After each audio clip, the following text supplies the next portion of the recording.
These are extremely dangerous times to be alive, trying times, but times that I believe will herald in the redemption. But these times are so intense. Like, is the zombie apocalypse happening? What happened in southern Russia and Dagestan when a plane from Israel lands and a mob of hundreds of people just screams Allahu Akbar throughout the airport and looking for Jews to kill?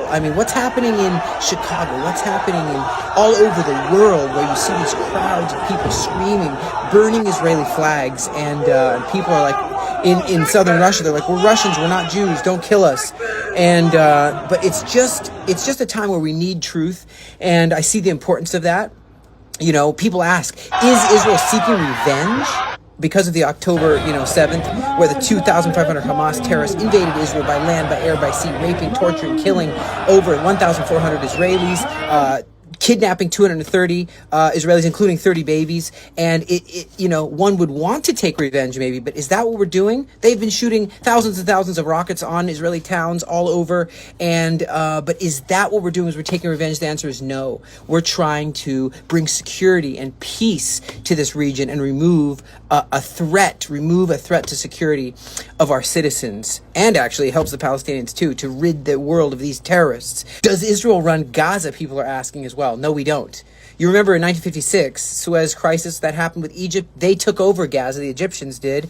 And then in 67, the Six-Day War, they backed off and we had to steward Gaza. There was even hopes that there would be this great peace and everything. And we started having some settlements in there in the 70s. It was peace, hippies. We were all having a great time there. But in 2005, we realized that was not going to work. And Israel completely and totally removed all Jewish people, freeing Gaza completely from all Jewish people. Even Jewish graves, bodies of Jewish people were brought out of the graves out of Israel. And the Hamas has run Gaza and runs Gaza ever since. Is Gaza an open-air prison? That's what some people are thinking too. But, 60,000 Gazans a month just before October 7th would go in and out and work. That people would leave for Europe. 116,651 people entered Gaza from Egypt. But if anyone runs it like a prison, that's the Hamas. They're in charge. They're making sure that the residents have to wear what they say, think what they want them to think, say what they want them to say. Otherwise, they're going to be tortured, shot, killed. And if they do anything other than what their bullies tell them to do.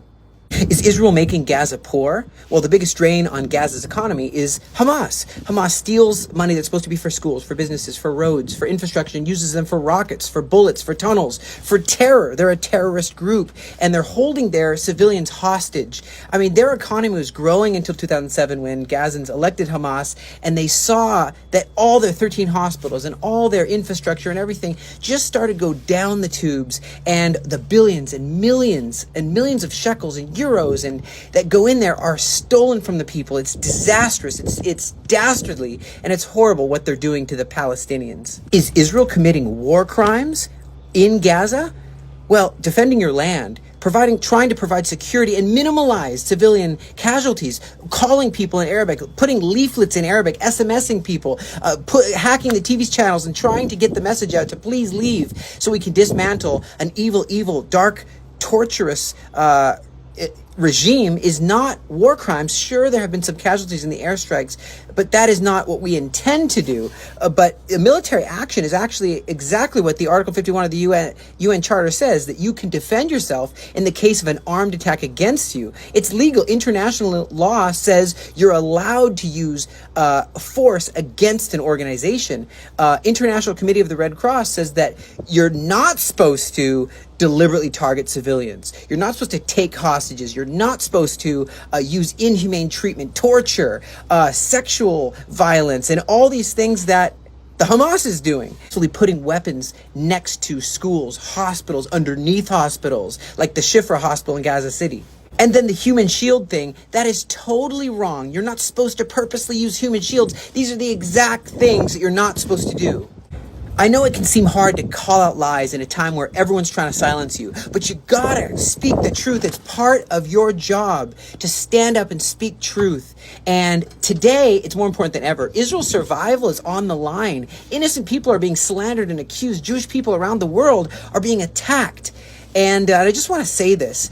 It feels like redemption is drawing nigh. I mean, we know that the age of Messiah is going to come sometime. Maybe some of these groanings, some of these pangs, birth pangs are leading somewhere. I mean, you start to see in the darkest of times, the times of greatest sorrow and deepest darkness, spiritual songs, gospels, if you will, being sung, shofars being blown on tanks, speeches from rabbis. The singers are arising, people like Ishai Rebo, like Shiloh ben Hod, like Joshua Aaron, like Benaiah Barabi, Per Tassi. A spiritual unity, a linking of arms and hearts is happening right now. And you know how it says a shoot will grow forth from Judah, a tender shoot, you know, and it's like a grassroots. It's like when you hear the stomping of dancing of army boots, a rumbling in the camp, a shout in the camp of the Lord. I'm excited that as rockets are flying over our heads, we are not scared. There's a shift happening, and we have shifted into night and day watching. If you're watching for an attack from a tunnel, you're watching, well, as spiritual people, you got to be watching, interceding too. And Psalms 34 says, many are the afflictions of the righteous, but the Lord delivers him out of all them. He keeps all his bones, and not one of them is broken.